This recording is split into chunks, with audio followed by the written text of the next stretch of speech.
Incorrect. Our relationship is perfectly organized. I worship you with military precision. Sora, you cannot say things like that in the first 10 seconds of the broadcast. Why not?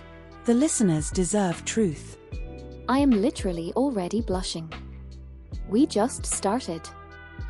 Good. The blush sustains me like mana. Anyway. Hi everyone. I'm Mika, former princess, current anime disaster. And I am Sora, dark elf warrior, defender of anime, destroyer of bad takes, and devoted girlfriend to the cutest woman alive. You know what's wild? Every week I think, surely she'll introduce me normally this time. And every week I disappoint you romantically.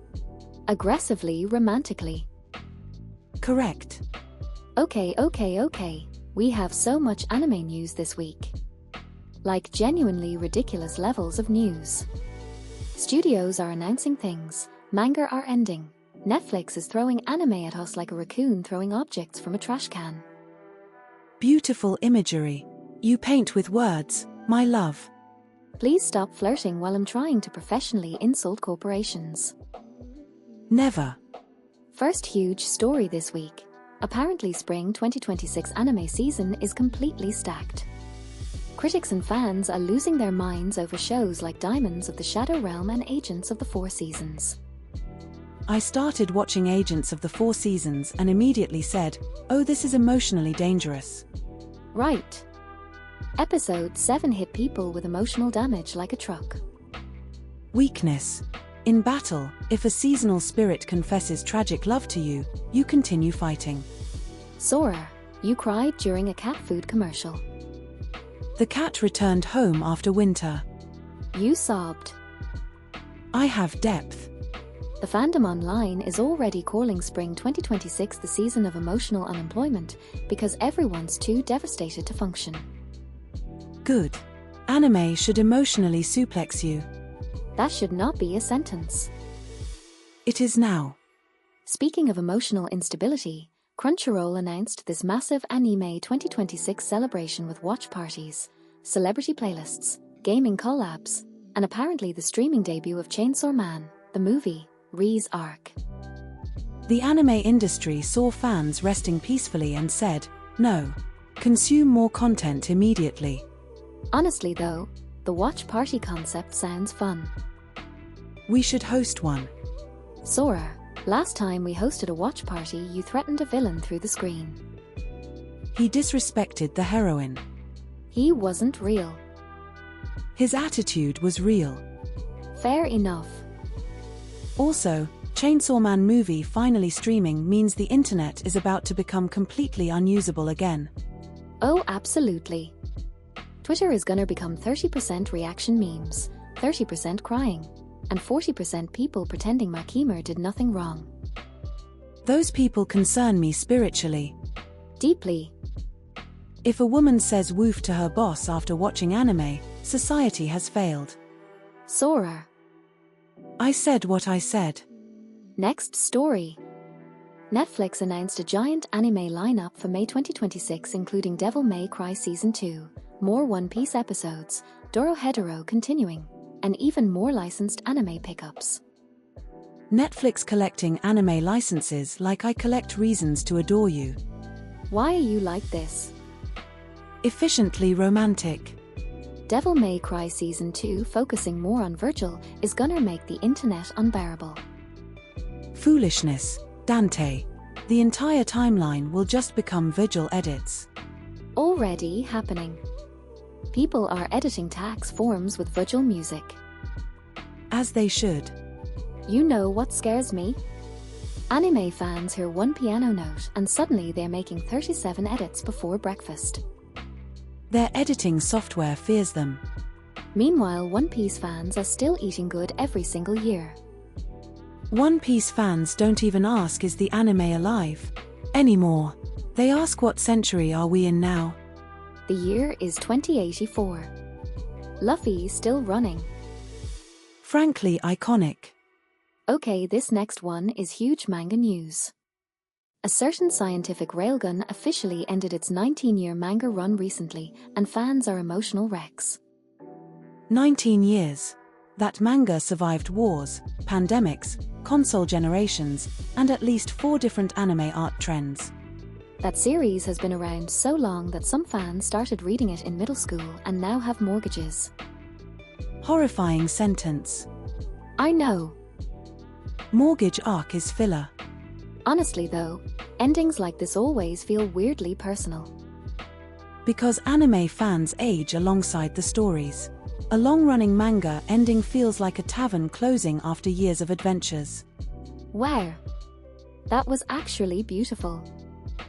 I contain multitudes and swords. Mostly swords. Correct. Speaking of manga news, Berserk's release schedule got updated again, and fans are once again trying to predict chapters like medieval scholars reading prophecies from the stars. Berserk release schedules are not schedules. They are emotional weather forecasts. Every Berserk fan sees a chapter announcement and immediately texts 12 people in all caps. Understandable. The fandom survives entirely on trauma and hope. Which honestly also describes Jujutsu Kaisen fans. Ah yes, the fandom where every chapter discussion sounds like survivors recounting a natural disaster. Speaking of which, another Jujutsu Kaisen manga project is nearing its final chapter, and fans are already entering pre-grief mode. Jujutsu Kaisen fans have not known peace since Season 1. Every week Jakutarmi woke up and chose violence. Not even regular violence. Artistic violence. Emotional war crimes. Tactical sadness deployment. I'm not gonna lie though, the fandom reactions are half the entertainment at this point. Anime fandoms process grief exclusively through memes. Someone literally posted "Na ID cope." Humanity deserves extinction. Stop. Never. Okay, wait. This next story is actually really cool. There's going to be the first ever major exhibition of original artwork by Yu-Gi-Oh creator Kazuki Takahashi this winter. That man shaped an entire generation. Seriously. Every kid who dramatically slammed cards onto a table owes him everything. I once challenged a goblin warlord to combat using trading card game terminology. Please tell me this isn't real. I yelled I activate my trap card and threw a knife. You know what? That's honestly on brand.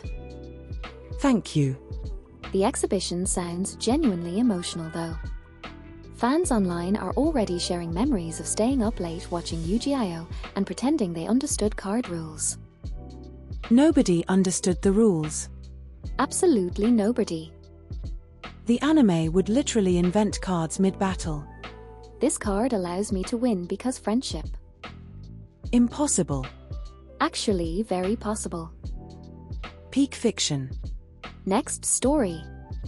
Mumbai Comic-Con 2026 apparently exploded with anime cosplay, giant crowds, panels, and full anime fever this weekend.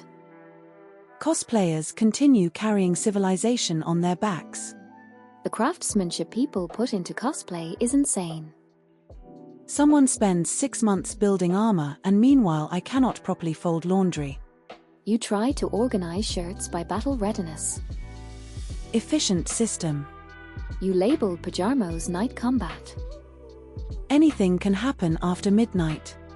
I hate that you almost sound wise. The convention energy looked amazing though. Nothing matches thousands of anime fans collectively screaming over the same fictional character. Especially when a voice actor appears on stage and the crowd loses all structural integrity. Humans are fascinating creatures. UARE human adjacent. Debatable.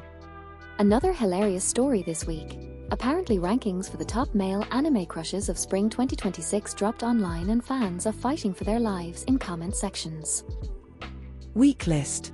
None of them are you. Sora. It was a male character ranking.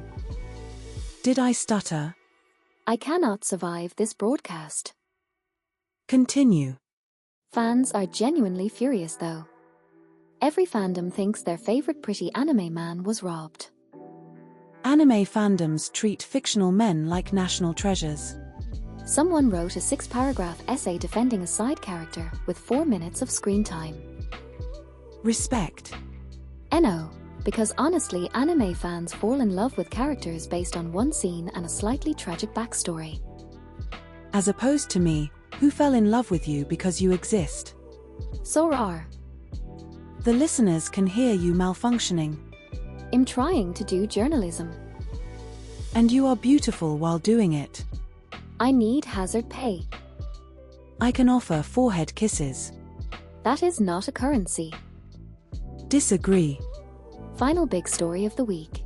People are calling one new Crunchyroll series the most emotionally devastating anime of 2026 already. Anime creators wake up every morning asking, how can we psychologically damage viewers today? And the viewers keep coming back like raccoons returning to a dangerous garbage can. Beautiful, noble, slightly feral. Honestly, the emotional storytelling this year has been incredible though. Anime is at its strongest when it reminds people that vulnerability is not weakness. Where? Also when giant robots punch things. There it is. Balance. Okay listeners, before we go, quick reminder that if you're overwhelmed by all the new anime this season, you are not alone. Seriously. Everyone's watch list is becoming a threat. Some of you have 40 tabs open right now. Some of you are saying I'll catch up this weekend like it's mathematically possible. It is not. We believe in you anyway. Especially you, listener eating instant noodles at 2 a.m. while debating whether to start another 12-episode series. She sees you. I see all. That sounded threatening. Good. Alright everybody, that's all for tonight's episode of Fone Listener 70.70 FM. Thank you for spending your evening with us, little adventurers. Please eat food, drink water, and maybe sleep before sunrise for once. Impossible request for anime fans. Fair. Mika, before we end the broadcast, I would like to publicly state once again that you are the greatest treasure in all realms. Why would you do this to me live on air? Because your embarrassed voice is adorable. I hate that the listeners probably agree. They absolutely do. Okay, goodbye everybody before my girlfriend completely destroys my ability to speak English. Farewell, listeners. And remember, protect your hearts, defend your watch lists, and cherish the people you love. Good night, everyone. Good night.